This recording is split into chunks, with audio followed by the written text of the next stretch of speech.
Hi, welcome to my channel legal lens. இப்போ நான் ரீசெண்டாக கொடுத்த ஒரு ஷார்ட்ஸில் ஆர்டிகல் 21 ரைட் டு லைஃப்பில் 35 ஃபண்டமெண்டல் ரைட்ஸ் நமக்கு இருக்குது அப்படின்னு சொல்லிட்டு அதெல்லாம் சொல்லியிருப்பேன்.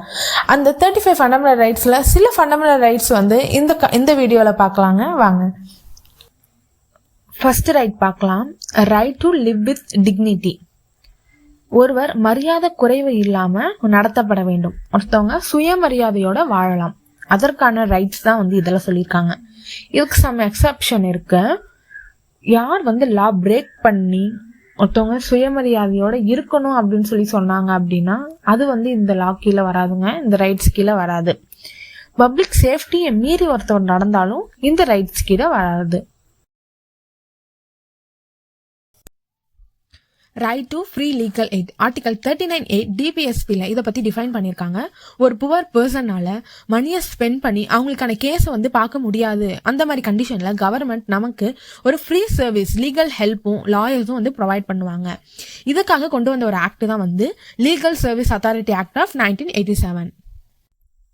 Right to health. ஒரு பர்சன் ஹெல்த்தியாக வாழணும் அப்படின்னா நெசசரியாக என்னென்ன ரெக்குவயர்மெண்ட்ஸ் இருக்கணும்னா safe drinking water, nutrition food, clean air, இதெல்லாம் இருந்தால் தான் ஒரு பர்சனால ஒரு ஹெல்த்தியான லைஃப் ஸ்டைலை வந்து வாழ முடியும். அந்த ரைட்ஸ் தான் வந்து ரைட் டு ஹெல்த்ல சொல்லியிருக்காங்க. Next, right to privacy. ஆமாங்க, ஒரு பர்சனாக இருக்கு நமக்கு தனிப்பட்ட ஒரு பிரைவசி இருக்கும். ஸோ அதுக்கான ரைட் தாங்க இது. இது வந்து ஒரு ஃபண்டமெண்டல் ரைட்ஸ்ல நமக்கு ஒரு முக்கியமான ரைட் சொல்லலாம். நம்மளோட பர்சனல் இன்ஃபர்மேஷன் இல்லைனா ஃப்ரீடம் ஆஃப் சாய்ஸ், மேரேஜ், எந்த ரிலேஷன்ல நம்ம இருக்கணும், அந்த மாதிரி எந்த ரிலீஜியஸ் நம்ம ஃபாலோ பண்ணணுங்கிறதும், நம்மளோட லைஃப் ஸ்டைல் எப்படி இருக்கணுங்கிறதும் நம்மளால வந்து சூஸ் பண்ணிக்க முடியும். நம்ம ஹோம் என்னது, நம்ம கான்வர்சேஷன், இது எல்லாமே பிரைவசியில வந்துருங்க. இதுக்கு வந்து எக்ஸப்ஷன் பார்த்தீங்கன்னா டெரரிசம் பண்றவங்க அவங்களோட பர்சனல் டேட்டாவை நம்ம லீகல் அப்ரூவல் வச்சு நம்ம செக் பண்ணிக்கலாம். அப்புறம் வந்து பப்ளிக் சேஃப்டிக்கு மாறாக வந்து சில பேர் நடந்துக்கிறாங்க அப்படின்னாலும் அவங்களோட பர்சனல் டேட்டாவும் நம்ம கலெக்ட் பண்ணிக்கலாம். இதுக்கு வந்து ஒரு ஃபேமஸ் கேஸ்லாம் இருக்குங்க, KS Puttaswamy versus Union of India. இதில் முக்கியமாக என்னன்னா ரைட் டு பிரைவசி வந்து வயலேட் ஆயிருக்குன்னு சொல்லிட்டு இந்த கேஸில் சொல்லிடுறப்ப உங்கள் ஃபோட்டோஸ், உங்கள் மெசேஜ், உங்கள் பர்சனல் இன்ஃபர்மேஷன்லாம் cannot be share without your consent. இதுவுமே உங்கள் ப்ரைவசி தான். நீங்கள் right to travel abroad. An individual person live her country to travel any nations. ஒரு இண்டிவிஜுவல் பர்சனை நம்ம ஒரு டூருக்காகவோ இல்லை எஜுகேஷன் பர்பஸ்க்காக, ஜாபுக்காக நம்ம எந்த கண்ட்ரிக்கு வேணாலும் போலாங்கிற ரைட்ஸ் தாங்க இது. இன்டர்நேஷனலி வந்து article 13 subclause 2 of universal declaration of human ரைட்ஸ்ல ஒரு பர்சன் எந்த கண்ட்ரிக்கு வேணாலும் எந்த டைம் ஆர் எந்த பிளேஸ்க்கு வேணாலும் போலாம் அப்படிங்கிற ரைட்ஸ் வந்து இன்டர்நேஷனலி நமக்கு ஹியூமன் ரைட்ஸ்லையும் கொடுத்துருக்காங்க.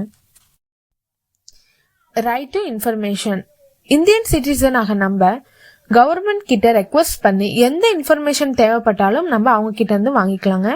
இதற்காக ஒரு ஆக்ட் தான் கொண்டு வந்திருக்காங்க, right to information act of 2005.